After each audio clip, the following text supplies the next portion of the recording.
If you love the national parks as much as we do, then we have a book recommendation for you. Moon USA National Parks Hiking is a brand new guidebook from Moon Travel Guides that covers the top 100 hikes across 40 U.S. national parks. Whether you want to descend into the Grand Canyon, stroll the shoreline in Acadia, or cling to the cliff edges in Shenandoah, Moon USA National Parks Hiking gives you the inspiration to find the perfect hike for you and the practical planning tips to make it happen. You'll find everything from easy, family-friendly hikes to strenuous, multi-day treks, plus tips for wildlife watching, backpacking, finding solitude, and more. This book is an essential resource for national parks fans, as well as a fantastic holiday gift for any outdoorsy people on your list. You can find Moon USA National Parks Hiking wherever books are sold, or click the link in our show notes. And if you don't already have a copy on your shelf, be sure to also check out the original award-winning best-selling guide that started it all, Moon USA National Parks. Find your trail and prepare for an unforgettable journey in America's top national parks with Moon Travel Guides. Moon, let your heart be your compass, let Moon be your guide.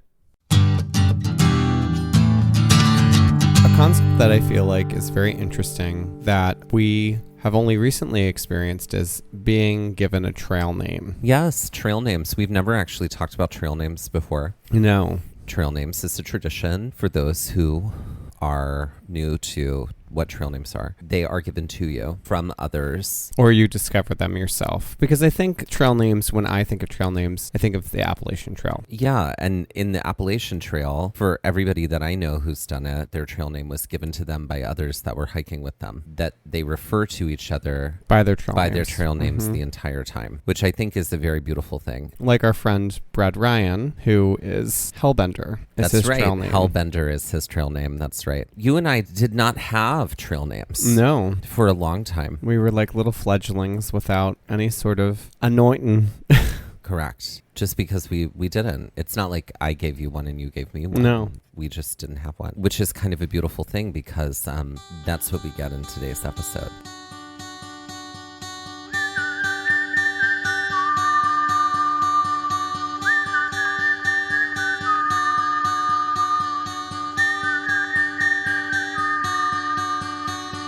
Looking for adventure, I want to follow on the trail, or get a little lost and let the wind fill my sails. Get up when the stars still fill the sky, don't wake the sun, there's so much to be done, and the day has just begun. Go where the postcards are real, you can feel, you can open your eyes and open your heart when you gaze at the national park. At the national park. At the national park. Follow you, I'll follow you there.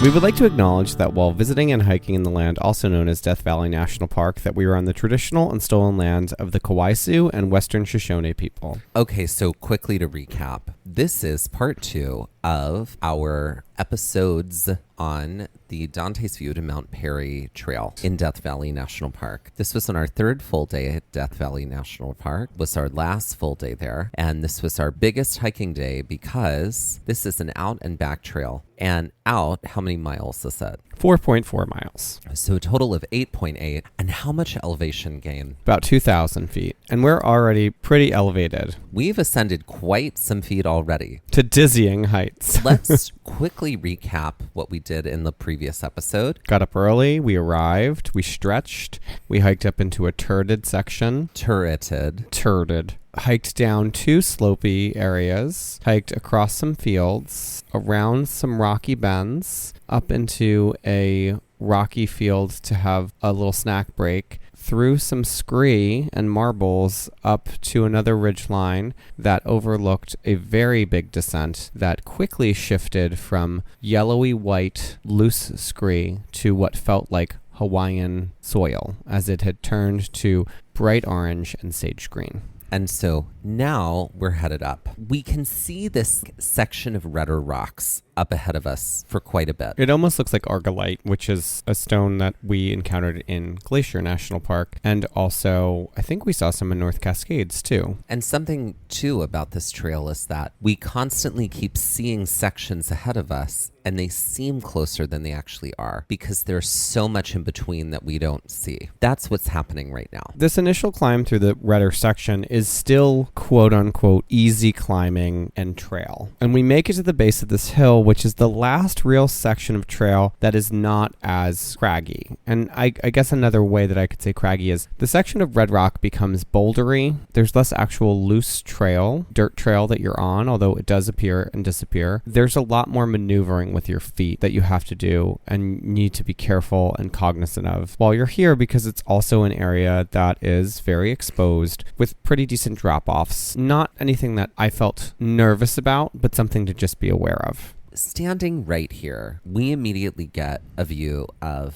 5.5 humps. What that means is when we're standing here on this red rock, up ahead of us, it looks like we have 5 humps that we have to get, or 5.5 humps that we have to get over to get to the terminal point. It looks like 5.5 humps. We start heading that way and start doing that. We did start to see more and more lizards here. We had not really seen any lizards on the trail prior, but then... With the exception of Mosaic Canyon, we ran across some but on Chequala. this trail, yeah. we No. didn't see any. Not until we kind of got to this section. We start seeing some appear in the rocks. So let's talk about the first hump. We begin the ascent. It's the first really rocky area. While the trail is still there, it becomes a lot rockier as we go. And by the trail is still there, we mean like you can kind of make out where you need to go. Kind of. There's some decisions that you can make that sort of make it choose your own adventure. Within reason. But there is like when you're looking down at your feet, it's very easy to be like, I don't know where to go. But when you're looking ahead of you, you can see where like footfall has sort of like eroded some of the rocks and eroded like a pathway in the rock. It's like a Monet.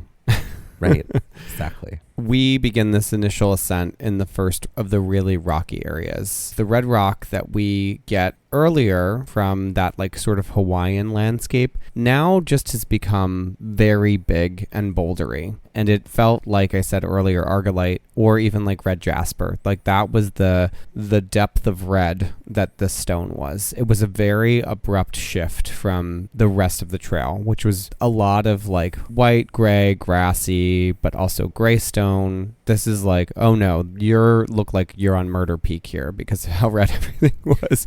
And eventually it becomes less and less apparent of a trail and more sections that are visible, and then some clambering over to the medium or large size rocks, all while continuing up. So it was like you could see where there were patches of quote unquote trail, but to get to those next set of patches, you had to climb over things or traverse around rock. It definitely made it a little bit more difficult than what we experienced on the way out up until this point. There are definitely bigger rocks up here too that are much craggier. We note that one even looks like a gargoyle of a cathedral. We come up to what feels more like a thin ridgeline here with more incredible views on each side of the range. We spot what looks like a fleet of vehicles off in the distance, which we later discover is most likely a mine that is an inn holding within the park. There's also some much steeper, rockier sections here. So while this section here between the 5 humps is shorter, it is going very slowly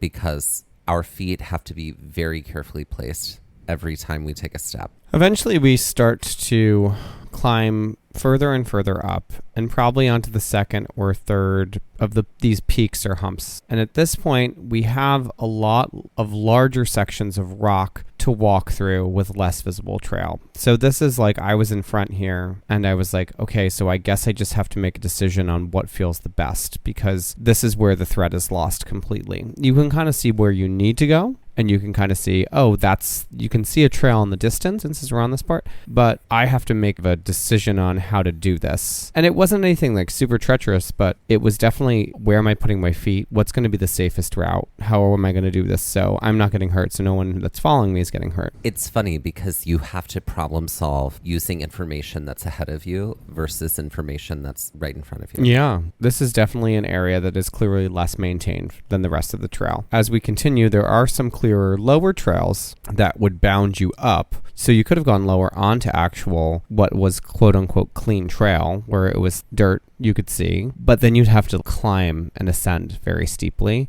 The choice that we made was to sort of rock walk across the top, and I think that was the better choice of the two. Now, while you and Cynthia were ahead, y'all did run into some chuckwalla. Oh yeah, a really big one, and he dove into a crack between two rocks, and he puffed up as I passed.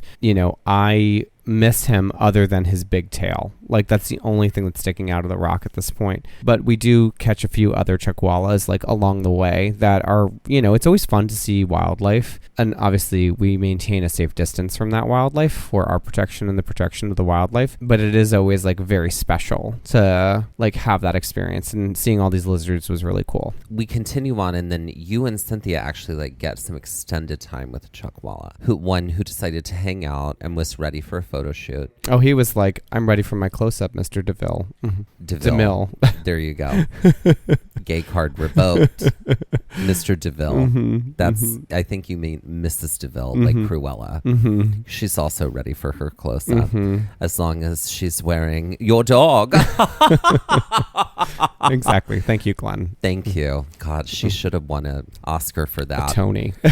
Yeah, a Tony for that performance in a film. Mm-hmm. It also had a little visit from a little yellow butterfly. Mm-hmm. Y'all had some really great photos there. Like most trails, we do have a little bit of a false ending here. We start to climb a little bit more, and again, we say it's rockier, and we mean it was rockier than the time before when it got rockier. Yeah. So it's even rockier now. It's about 10:30 a.m. It's been about an hour since we were at our last break stop, and we think we are almost at a peak. We're like, this is it. This is Mount Perry. This is the moment. We have more stone walking to do, and we eventually get back to a bit of a more maintained trail. We are now ascending again to like what feels like a final peak, and then we actually see two more peaks.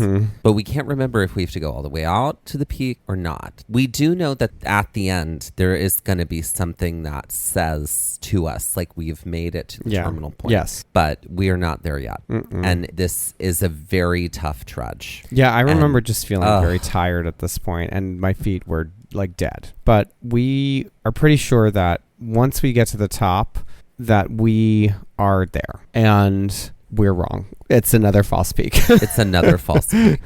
I know. And with that, let's take our first break.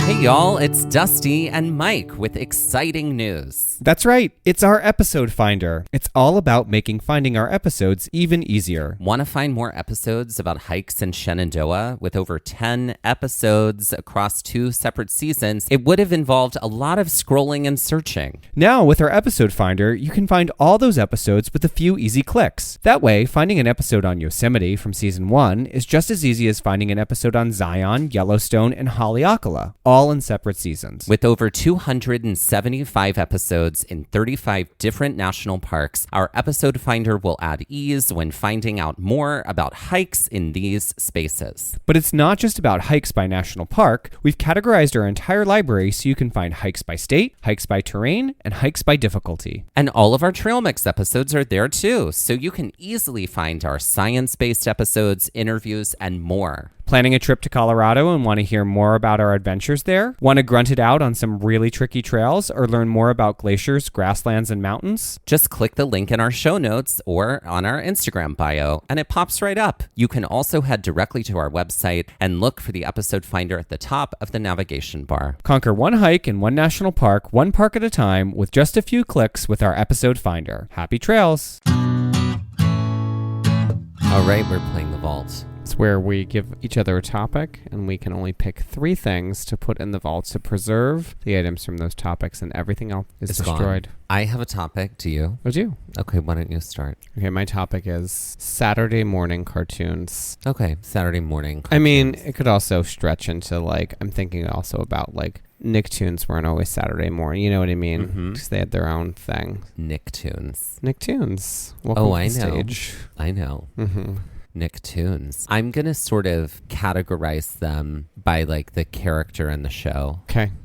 Like I'm not going to say all of the Hanna-Barbera universe or like things like that. We're putting Muppet Babies in there. Oh yeah. They make our dreams come true. Oh, I love that show. Do you know that I was a Nielsen like my parents were like a Nielsen family? You did tell me that once. And I was embarrassed as a 6th grade boy to write that I was watching Muppet Babies. Muppet Babies. Listen, honey, I watched that well into the 6th grade. The parents watched the X-Files. Son, Muppet Babies. That's right. Rainbow Bright. Honey. My Little Pony. That's right. Gem and the Holograms. Excuse me. Okay, well now I have to include Gem and the Holograms. Okay, she's staying there too. She's Saturday morning cartoon. So it's Muppet Babies, Gem and the Holograms, Animaniacs. Oh, I'm putting them together because they have to stay. And what about you? I will have to put in Pinky and the Brain. Also Animaniacs, but yes. Yes, but they had their own separate thing. They did. They were brilliant. Mighty Max. Okay, yeah. Which was like the boy version of Polly Pocket that had a cartoon. Familiar with and I Mighty had Max. all of those toys. I did too. We've never talked about this. I loved toys, Mighty Max. and I want them again. Well, can I put tell in you? My cabinet of curiosity. Can I tell you that when Polly Pocket came out, I was always so mad because I was like, there were so many cool toys branded for girls. Yeah. Right? I say in quotation marks because there are no more rules. Play with whatever toys you want to play with, obviously. But like in the 90s, I was like, girls get so many toys that are so creative and so amazing. And it's like, I want this like little tiny like pocket-sized world that I can like carry around and move around and like make choices with. Excuse me. So I had the Mad Max stuff too. Mighty Max. Yeah, I had that too. Totally different toy set. Totally different toy set, Mad Max. Anyway. But God, I wish I still had them. I remember selling them at a garage sale because I was too old. I know. When somebody loved me, everything was beautiful. Every hour spent together lives within my heart. The saddest song in the world. It traumatized all of us. And I knew that she loved me. Through the summer and the fall, we had each other, that was all. Exactly. I can't. Oh my God. My other cartoon is Rocko's Modern Life. Rocko's Modern Life. I'm glad that you loved that. That was not my favorite show, but because it was so weird. But it was so weird. I would That's love it why now. I loved it. I would it was love so it now. bizarre. Yeah. Wait, hold on. Which toy from Toy Story were you? This is a whole other game. Bonus game, everybody. Which toy from Toy Story were you? Probably that Tyrannosaurus Rex. That was me too.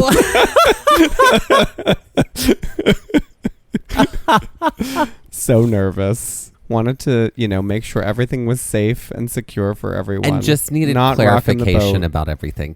Can you repeat that? I just need that. Can you say it again? Because I want to get it right. That was Wallace. What's his last name? He was perfect. You know his name. No, but it's like now not we're gonna Wallace have to Sams. consult I don't want to have to look it up, but he was Inconceivable from Princess Bride.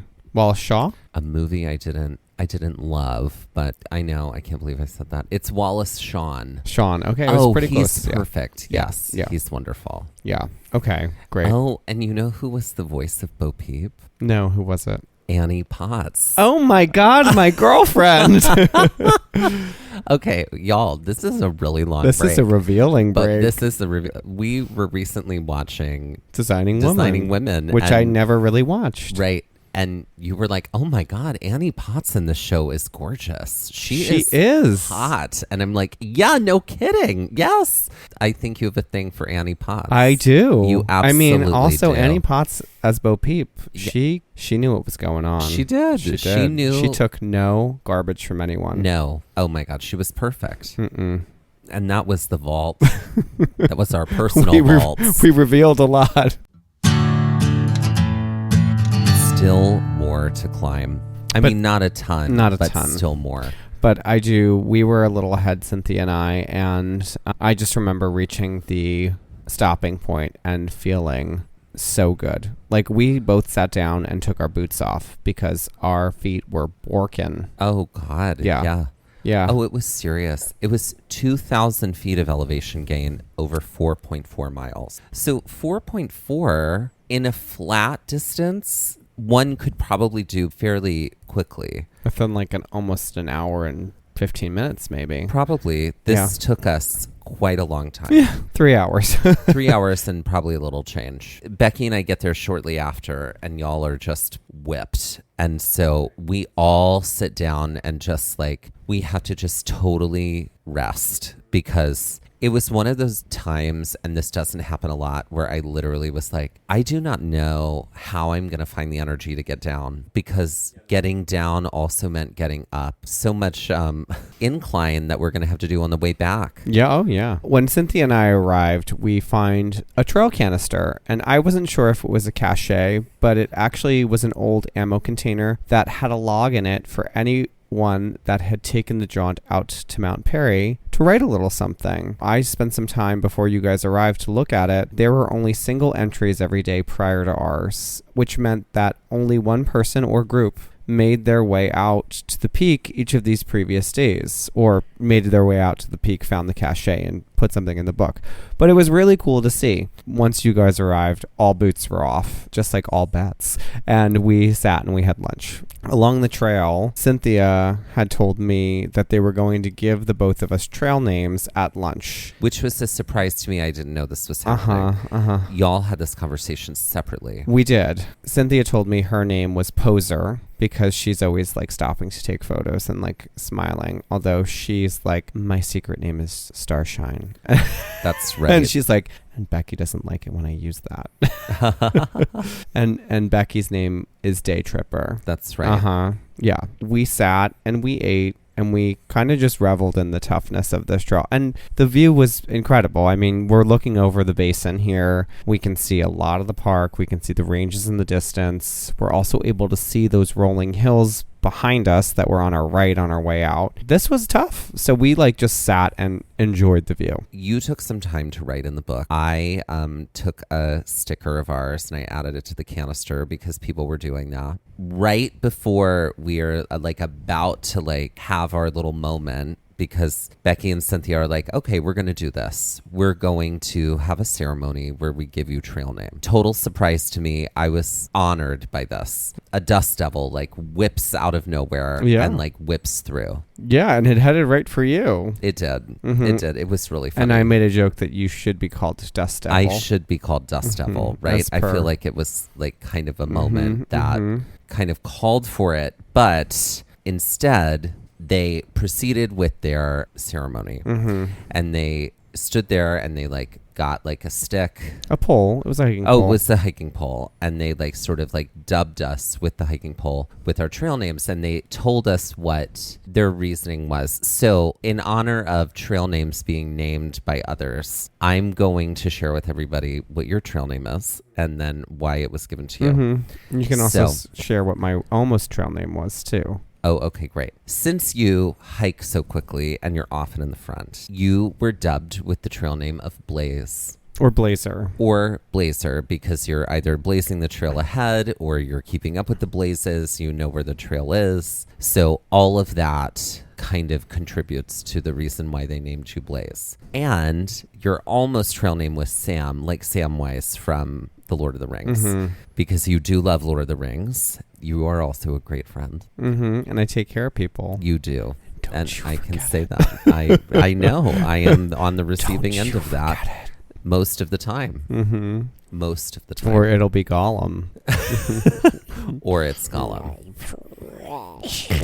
Your trail name, even though it could have been Dust Devil, was obviously very much so inspired by your love of birding. I don't remember exactly why this color was the chosen color. Because it was It's so rare. It was the game that we were playing with our new ranger friend who was saying like, oh, that's right. That's right. So what was the game? Tell us about the game. It was the animal death game. Yes. And we talked about this in another episode. Yes, yeah. If you're what animal would appear to you in a vision if it was your time to go? And so your trail name is the White Raven. That's right. And it was almost Bird Boy, which and I'm really I think glad they went with White Raven. I think you would have been honored, but disappointed. But also told them to go back and have another take. I have notes. I'm going to give you another take.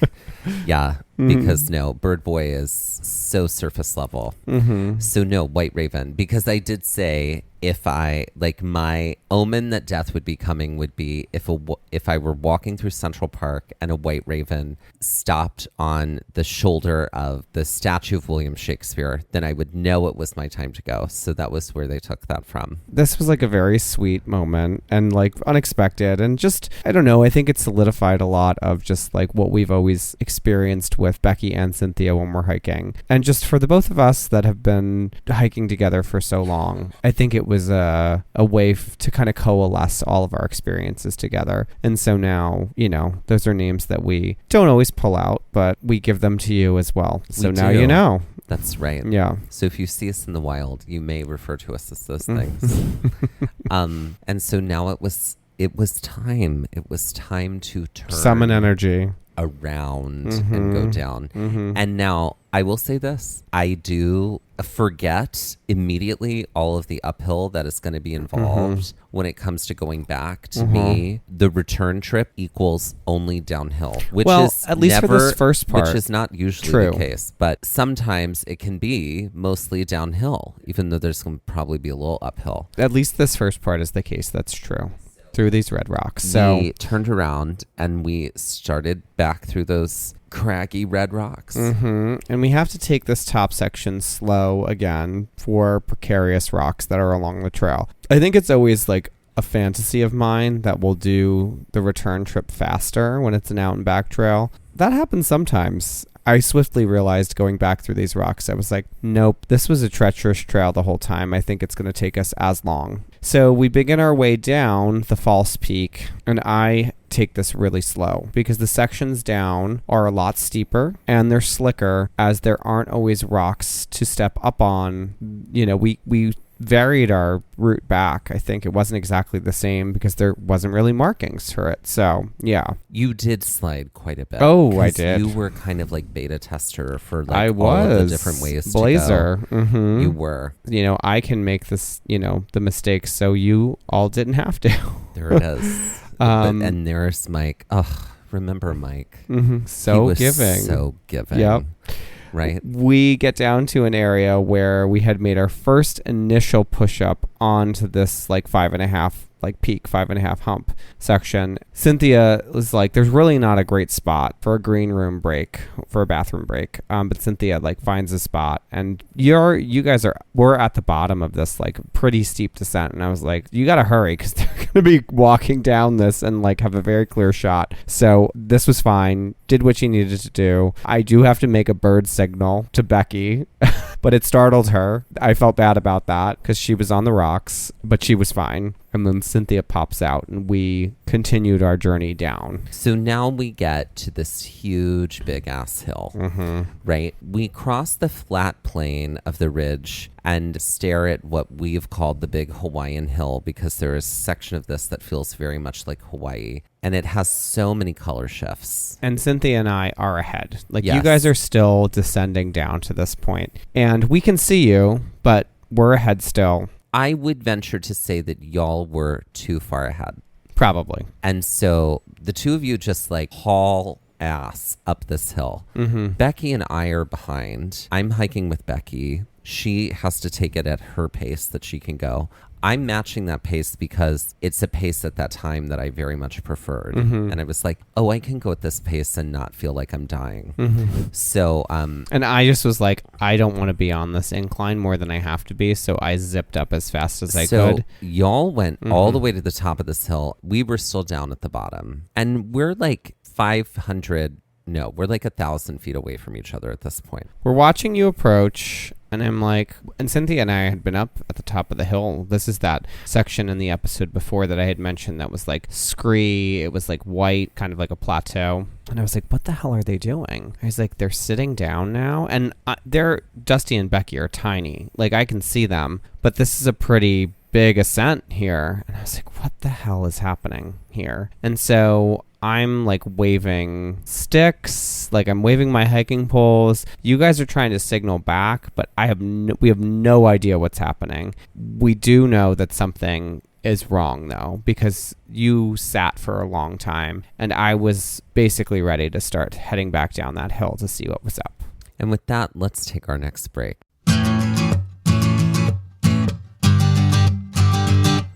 Ladies and gentlemen, please welcome to the stage Cheyenne Flirty. Cheyenne Flirty. Now, where did we get this name from? This was one that came out of my head. It did. It's not even like a pun. It's just funny, right? Well, Cheyenne Flirty. You're shy and flirty. And flirty. Yeah, Cheyenne Flirty. Oh, yeah. Cheyenne Flirty. Look at me. I just was like, it's a funny name. Yeah. Cheyenne Flirty. I'm shy and flirty. Yeah. Oh, that's funny. Yeah. Okay, so I think she has a whole gimmick then. Like, her whole bit is like, she claims shyness, but none of her action is shy. Oh, no. No, it's just like, I'm so shy. She's like and a wallflower. So demure. She's also Southern. She has to be. Of course. Cheyenne. Cheyenne is her name, or Western, or whatever. You know what I mean? And she's Southwestern. Yeah. I could never do that all by myself. It's the don't make me sing. Don't make me sing. It's very much that yeah. bit. She's so funny. I totally see her as like a rodeo queen that does her bits or does her show like with live animals. Like she's either riding a horse or like a bull or whatever. And like her show is part of the whole thing. Oh, okay. I like that. So her show is like in the center of a rodeo ring. I do think she sings Anything You Can Do. I agree. I mean, really the whole Annie Get Your Gun sort of universe is open to her interpretation. Sure. Also like, Oklahoma, anything from there too. Sure. You know. So she's a Western, Southwestern musical theater shy and flirty queen. Shy and flirty queen. Maybe with a drag daughter or with a drag sister. She'll do Sisters from White Christmas. I do love that song, especially done in a drag way. Yeah. It's really fun. Does she have any merch or no? Oh, yeah. I think so. I think she's... Bandanas. She feels like bandanas. She's got a fragrance. Uh-huh. She definitely has a bandana with her face. And she's got a little fragrance. Okay. It's called... Flirty? No, I think it's fragrance FLRTY, flirty. Shy and Flirty is the name of the fragrance. And it's brought to you by Cheyenne Flirty. You know what I mean? Yeah. I like it. I'm Great. into that. So, ladies and gentlemen, please welcome to the stage, Cheyenne Flirty. Here we are, and we're in two different spaces. Y'all are way up at the top of a hill. Yep. Becky and I are way down in a valley, and we're sitting down. And we waited up top for about 10 minutes. And we waited down there for about 10 minutes. That is true. And Cynthia and I are able to hear Becky laugh. So we know nothing too serious has happened, but we're still concerned. There's still like a level of concern. I would say in all of our hiking trips, minus the one we just took this past summer, this was sort of the furthest we had sort of hiked from one another. Like there was a lot of distance here on this hike. I would disagree with you on that, only because as the person who tends to be in the back, this is probably time number 10. Read for filth. No, I'm not trying to read you for filth. I'm just saying. Yet here we are. Yet here we are. No, this was common practice for definitely you. I have to say, when you and I are hiking together, I can keep a different pace at that point in time, and so you do tend to be ahead, but it's a situation where like if you need to find me and I'm not right next to you, you can turn around and walk back 30 seconds and you'll see me. Well, or I'll I be don't right usually there. let you out of eyesight because that's when you get into trouble. Right, exactly. That's it. But at this time, you were flagrantly doing that right and left. Great. I did and I do, I guess. And here I Flagrant. am, called on the carpet to apologize flagrantly. I, at this point, after, we're trying to get Dusty and Becky's attention. I'm waving to them and I'm yelling, but they can only hear us just a bit. That's down right. there. I need to tell you what the conversation was down with me and Becky because we haven't actually shared this. Oh, okay, great.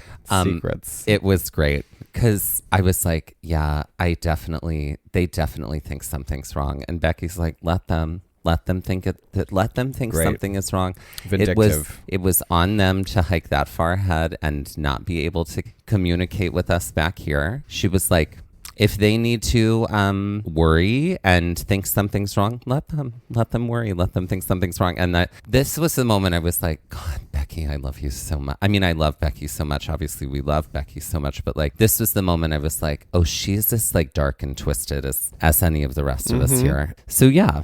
I mean, she was like, she goes, you can only hike as fast as your slowest hiker. And, when you're with a group, if there's someone who's hiking slow, like it's going to just adjust the whole group's speed. And that's just that. And so this was a very tough hike, as we've covered. Becky knew that would adjust her speed. And I also knew that would adjust my speed. And I don't think anybody should be hiking totally by themselves on something like this. So I wanted to, honestly, I appreciated the speed that Becky was going at because made it a more pleasant experience for me. So, and I like to punish myself and then be yelled at. I, at this point, after about 10 minutes, I'm like, Cynthia, you stay here. I will hike down and see what's up. Valiance. And then that's right. I know, honey, you're full of it. Yeah, listen, that's a compliment. Other things too. Mm-hmm. That's right. I was like, wait here. If anything's really wrong, I will signal you by waving my poles. And as soon as I start down that hill, which I did not want to go down and come back up, you guys got up. And we did that because we saw you start coming down, and I was like, okay, Mike's worried now, and he's like, he's turned into dad, and he's coming. And Becky was like, okay, we can stand up. Mm-hmm. And so that is why we stood up. So when you guys finally came up to the top of the hill, Becky did confess that she really needed some more electrolytes and food and had basically forgotten to take her electrolytes earlier in the day. So it was essentially just a moment to break, and you were able to supply those electrolytes. Yeah, I always have extra in my bag at all times. Yeah. And it's good practice. Listen, I have to thank my mom for that practice because here we go. Are you ready for this? My mom turned me on to that. I'm giving her flowers. My mom's given me a lot of really good habits in my life, but we were on a giant family trip to the Disney parks in Florida. This was many years ago. And she had with her, not to, this company, this is an electrolytes company, but it was, at that time, it was Liquid IV. And my mom had like a whole box of it in her bag at all point, like at every moment in time. And she was like, this is the only thing getting me through this day. Like that was every day when we were. And so I was like, yeah, this was anyway. So it was then when I really, really started to use it all the time.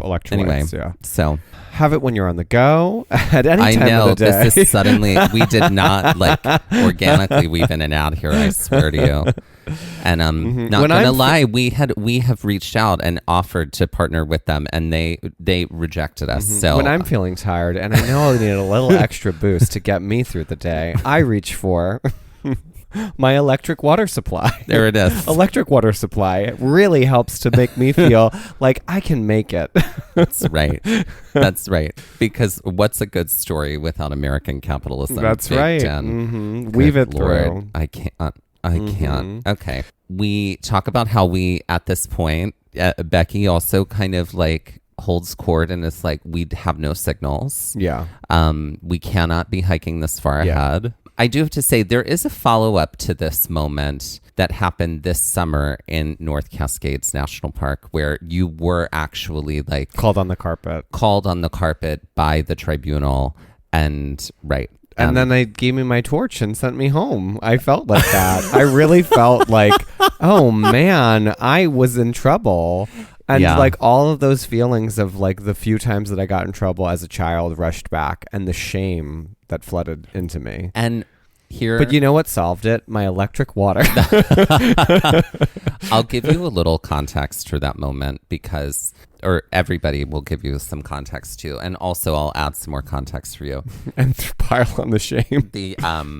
We were doing this one hike in North Cascades, which We'll talk about on the we'll show. talk about. Yeah. Are we talking about it this season? Who knows? Who know? We may. We may. Stay Things have tuned. shifted. Things have shifted potentially. Basically, there was this one ending point, and you were very far ahead as you were here, as was Cynthia, as was our other friend Alan, who was hiking with us at the time, who's a friend of Becky and Cynthia's who joined. I was with Becky, and then the three of y'all were together, and y'all were so far ahead, and then it was like y'all had gotten to a point where you were almost like a half a mile ahead of us. Becky and I she was like, this is actually the terminal point where we have reached. This other offshoot that they're now doing is not part of what the original plan was, which is important to note because it's like when that's the terminal point, it's like I brought enough food for this, I brought enough water for this, I brought enough electrolytes for this. You know what I mean? So Becky and I really tried to like make our way up, and then she got to a place where she's like, I can't. And I was like, I think we should talk about this because I don't know that this is helpful. And so that's sort of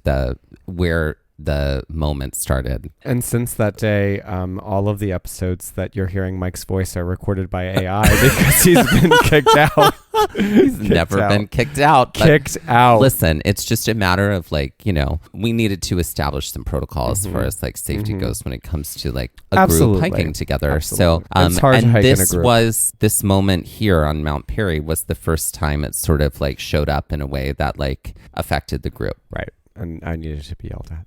We did talk about how to signal. And at the time, we said that if we were far away from each other, we were going to use our poles and stick them straight up in the air if we were safe, and then put them in a cross and jump up and down if we were in trouble, like cross them. And we were like, okay, that sounds good. That is sort of how we proceeded with our signaling if we needed it. So from here, we take our trudge back. And that was sort of like one of the bigger uphills that we had to do, but it was not the last of them. Oh, no. No. That was an absolute significant uphill right Oh, yeah. there. No. And it was awful. Yeah. And it was painful, but it was not nearly the end of the uphill. So from here, we get to a little bit of a downhill, and then it's back to more uphill. You had been keeping an eye on time and like, trying to see like how long it would take us to get back to the spot where we like Originally broke for snack. broke for lunch Because we were like, snack. we had kind of done, the hike in total ended up being about 6 hours. And our snacking spot was at a halfway point from where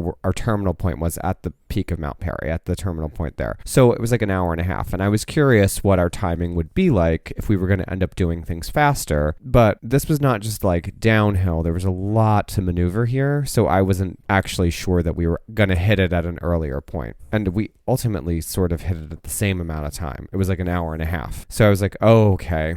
Now I know how much time we have to get back. It's going to be definitely another hour and a half. There's like no ifs, ands, or buts about that. We're now back in this like bouldery section, and we keep moving through it, and we're heading back down. And we started to wind our way through the fields again and around the rockier sections of the trail that we had started on. And finally, we come to a set of double hills. This, I'm not going to lie, I wanted to give up at this moment. These double hills. The trudge up on Mount Perry is a lot. And then you're coming back, and then you're like, oh, you're faced with these two double hills. This was also something Becky had commented as we were heading out on the hike, that we were going to hate this later.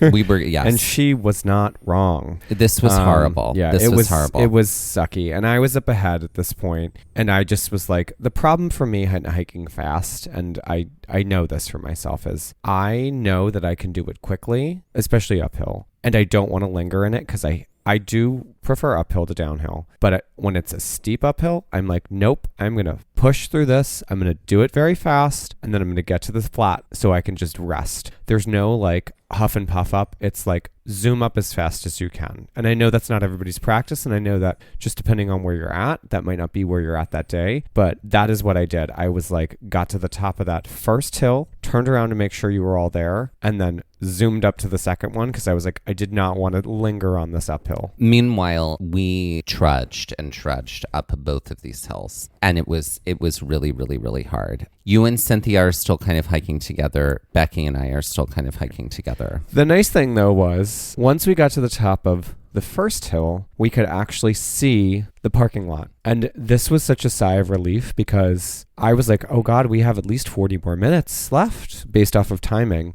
Incorrect. Like we got to the top of that first crest, and you could because of the way the rest of the chain of that ridge line was, it had jutted in and towards Badwater Basin, and you had a clear shot to the parking lot, which was amazing to see. That was such a sigh of relief. Yeah. Oh, yeah, for sure. So then we finally make it up to the top of the second hill. You and Cynthia are well ahead of Becky and me at this point. So I'm going to tell you a little bit about what we did. We were both walking, and she was like, well, they have a key to the car, right? And I was like, I don't know. I was like, I know I have a key. And Becky was like, oh, and I have the other key. And so we both immediately in that moment went, oh, great. So we actively walked incredibly slower.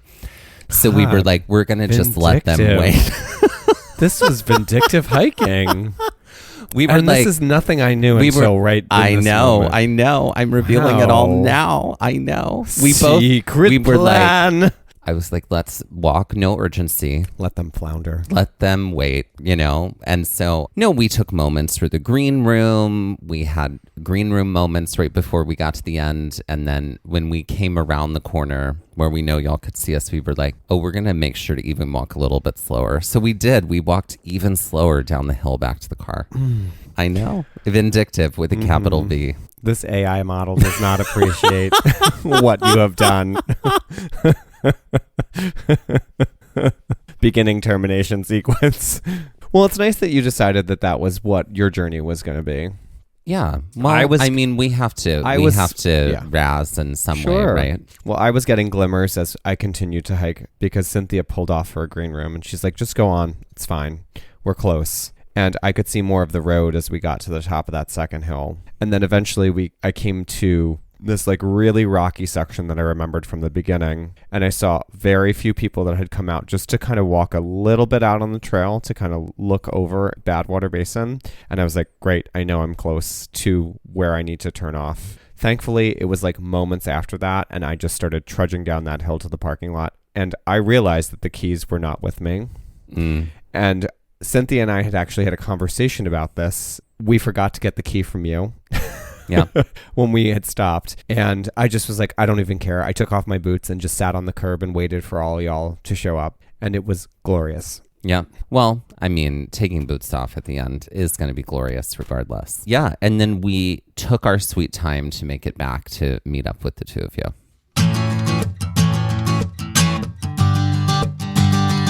All right, everybody. We're putting Mount Perry on the Karen Stone scale, finally. So obviously this is part 2 of a 2-part episode series on hiking Mount Perry in Death Valley National Park.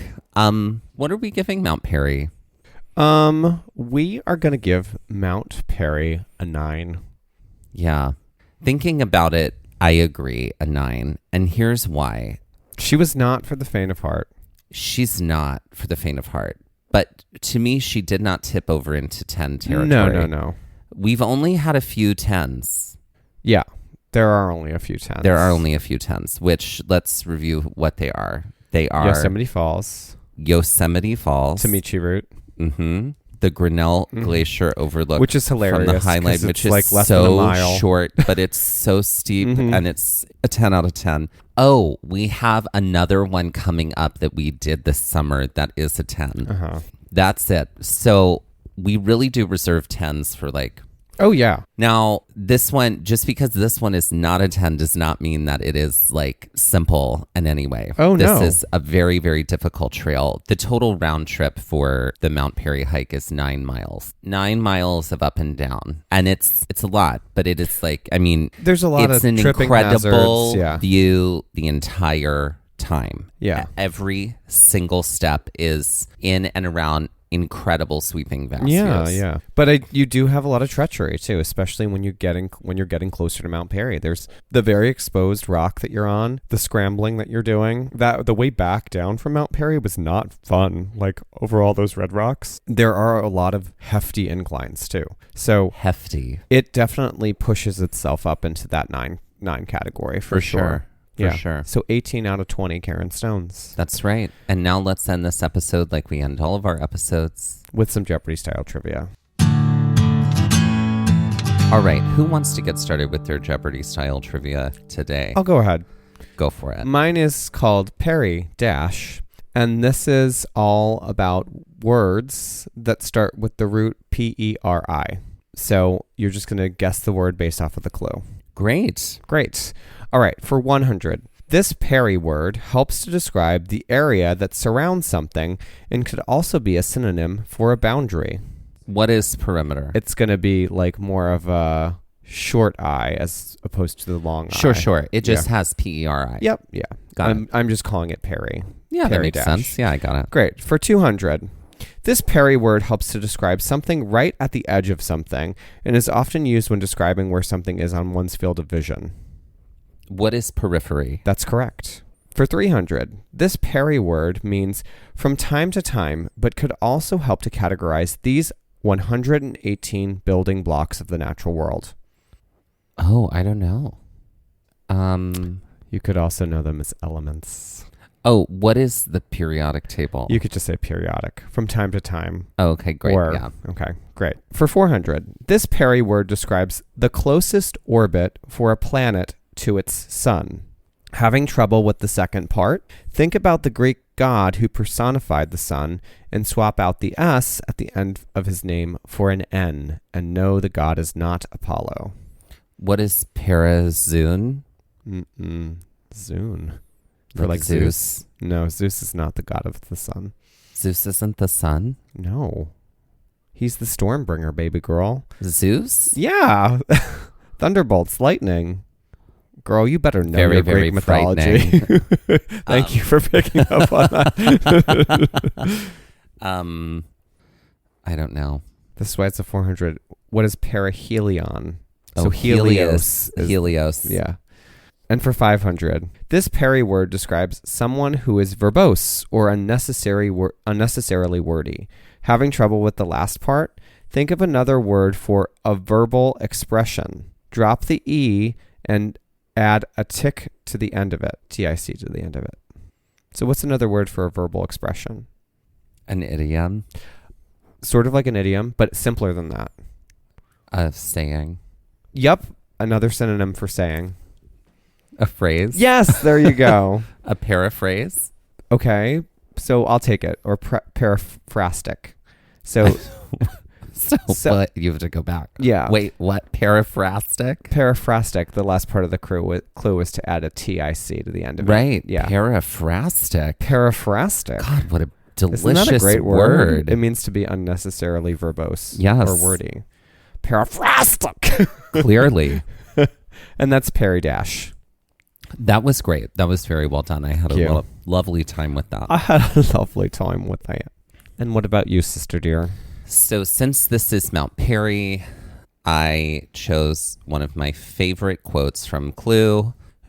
Shocked no one that we love that movie and talk about it all the time. So the title of this is called Who Are You, Perry Mason? So Perry Mason famously solved mysteries. Mm-hmm. So in this category, you have to, the answer will be phrased, who are you? And then you will fill in the blank with the person who's solving the mystery that I'm describing, the fictional person who's solving the mystery.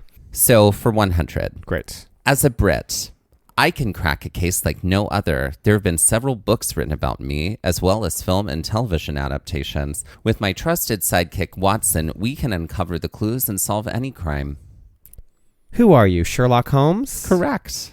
For 200, this crime could not have unfolded better than had I written it myself. While I live in an adorable seaside town, so many murders occur, and it seems I'm the only one who can solve them. Who are you, she from Murder, She Wrote? She. Yep. And what is her name? Well, it's, oh my God, everything just left my body. It's Angela Lansbury. It is. What is her character's name? That, my dear, is the question. I know, I don't know it. Who are you? Jessica Fletcher? Oh, Jessica Fletcher. Okay. Gay card revoked. I never watched Murder, She Wrote, but what maybe a I gift should. you have waiting for Great. you when you do get there. Great. For 300. While I may be in high school, I'm the most observant, sharpest, smartest tool in the box. After my best friend was murdered in my town of Neptune, I dedicated my life to solving the toughest cases. Who are you, Veronica Mars? Correct. Mm-hmm. God, we love Kristen Bell. Who are you, she?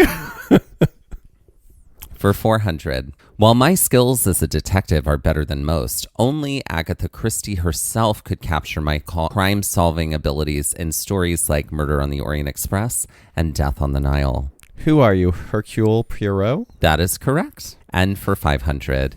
I may be the best at my job. The only place you'll find me is dealing with a wealthy family and solving the murder of the patriarch, or something like that. From glass onions to knives that are out, only my creator Rian Johnson knows what's next for me. Who are you, Benoit Blanc? Correct. Mm-hmm. I'm Apparently not the gonna new lie. film is supposed to be very good. I hear that too, Yeah. and I'm very excited about it. Not an ad. We're not baking in capitalism here, everybody. Get outside.